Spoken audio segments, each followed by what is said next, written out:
What was that? In Volantis and the cities that are ruined, they take all of the people afflicted with Greyscale and they dump them in a ruined city.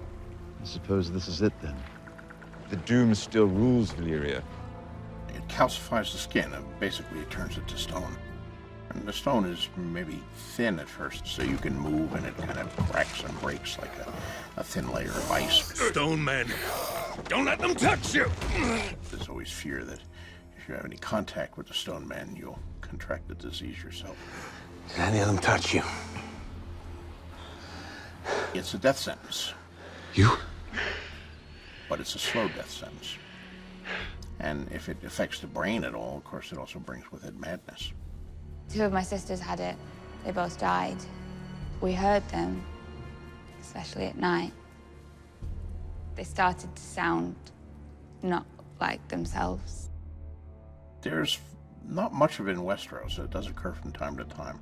Everyone advised me to send you to the ruins of Valyria to live out your short life with the Stone Men before the sickness spread through the castle. And that's essentially their leper colony. A haunted place, dark and mysterious with mists hanging over it. Stone men, as they're called, wandering through the fog until they die.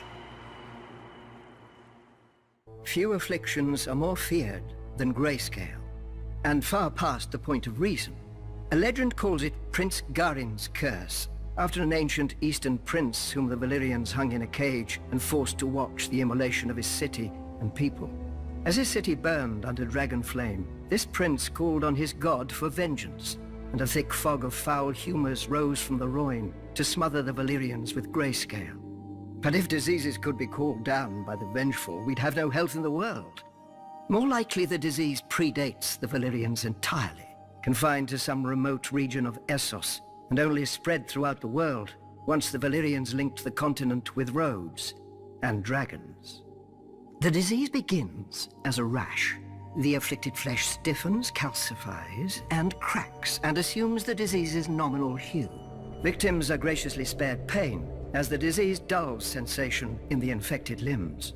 But the disease is insidious, and slowly it creeps over the skin and into the organs. Once the infection reaches the brain, feral madness replaces humanity, and the transformation to a stone man is complete.